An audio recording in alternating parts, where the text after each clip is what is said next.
Hello everyone. This is Spoiler Lab and today we will be talking about the 2018 horror movie called 14 Cameras.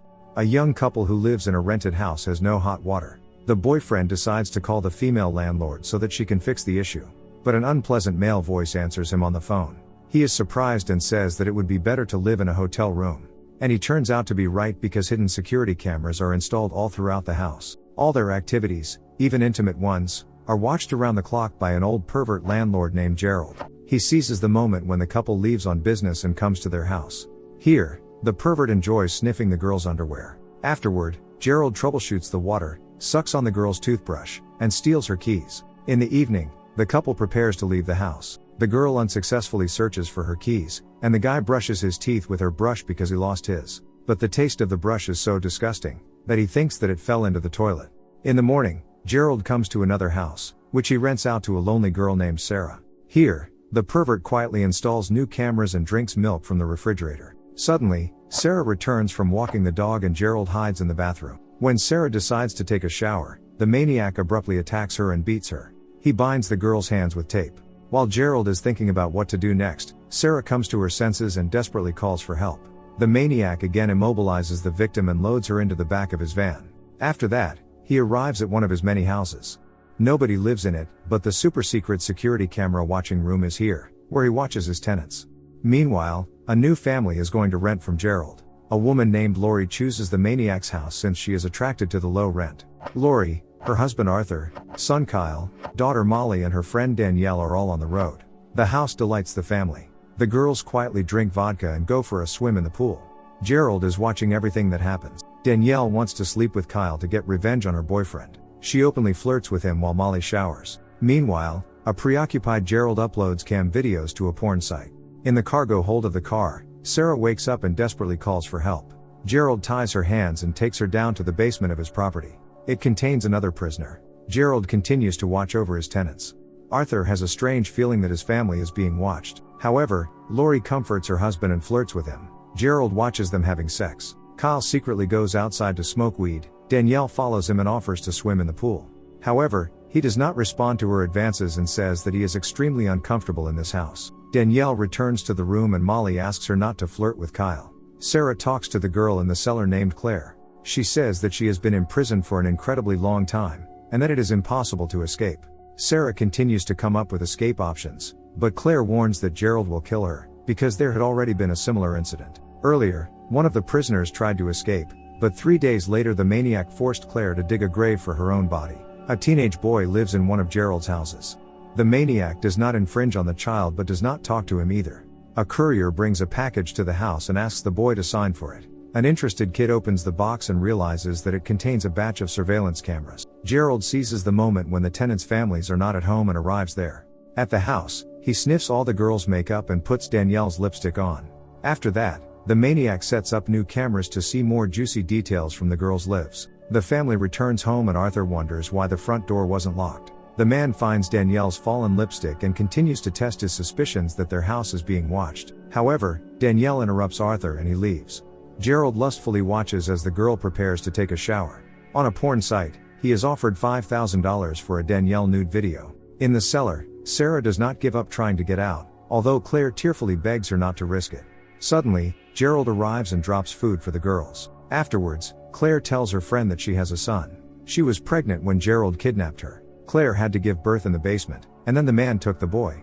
Sarah says that this is a good reason to kill Gerald. Claire is inspired and offers to kill him when he leads them to bathe. Meanwhile, the boy who lives with Gerald finds the keys to the trunk of the car and sneaks into it quietly. The maniac does not notice anything and goes by car to his secret house. Suddenly, he realizes that all security cameras have stopped broadcasting. In a panic, Gerald tries to fix the problem, but nothing comes of it. At this time, the boy slowly makes his way into the house. The maniac leaves in a rush to repair the cameras. After the repairs, he enters the girl's room, rummaging through Danielle's purse, and steals her underwear. Danielle enters the house and hears the footsteps of the maniac, but he manages to escape. The boy is watching all this from the surveillance room.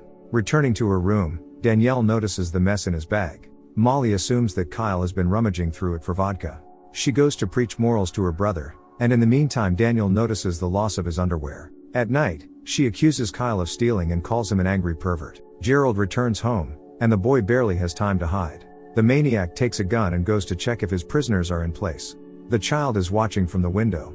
Later, the boy sees Gerald enjoying sniffing Danielle's underwear. The maniac takes Claire to bathe, and Sarah, while handcuffed, tries to get at least some kind of weapon.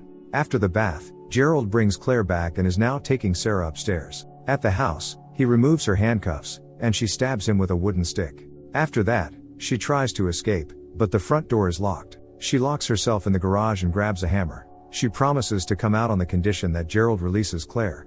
But he does not want to listen to anything and releases toxic gas into the garage. Trying to suppress a cough, Sarah grabs the axe, opens the door, and prepares to attack the maniac. But he shoots her with a gun. Claire tearfully digs a grave for her friend. Kyle reproaches Danielle for slandering him and asks his parents not to leave him alone with the girls in this strange house. Arthur tries to calm Molly and Danielle and reconcile them with Kyle, but the girls are adamant. In the evening, Lori, Arthur, and Kyle leave for the city, and the girls are left at home alone.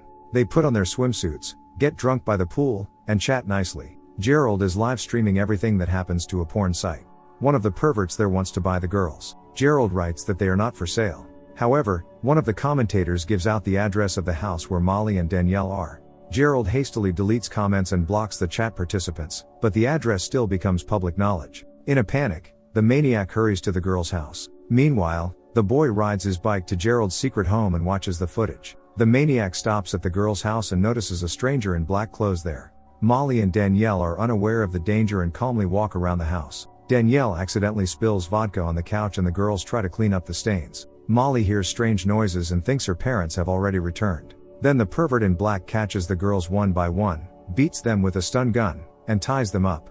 By this point, Gerald manages to sneak into the house and watches what is happening. Suddenly, he pounces on the man in black and beats him to death with a hammer. After that, Gerald returns to the girls and calms them down. However, the man cannot allow witnesses to remain free. He is going to take the girls to his cellar. The boy can no longer calmly watch what is happening, so he decides to call the police. Afterward, he frees Claire from the cellar. Lori, Arthur, and Kyle return home. Kyle notices a white van on the street, hears Danielle screaming from inside, and tries to save her. But Gerald is also on the alert. He hits him on the head and quickly leaves with Danielle. But Kyle's knife remains in the trunk of the car. On the way to the maniac's secret hideout, Danielle frees her hands from the tape. Taking advantage of the time while Gerald is going to the house for a gun, she moves into the driver's seat and tries to drive off. Claire and the boy run after the car and beg Danielle to pick them up. The car stalls, but the boy knows how to fix it. At this moment, the distraught Gerald starts firing at the car, which terribly frightens the escapees. Eventually, the car starts. Claire, sitting behind the wheel, backs up and runs into the man.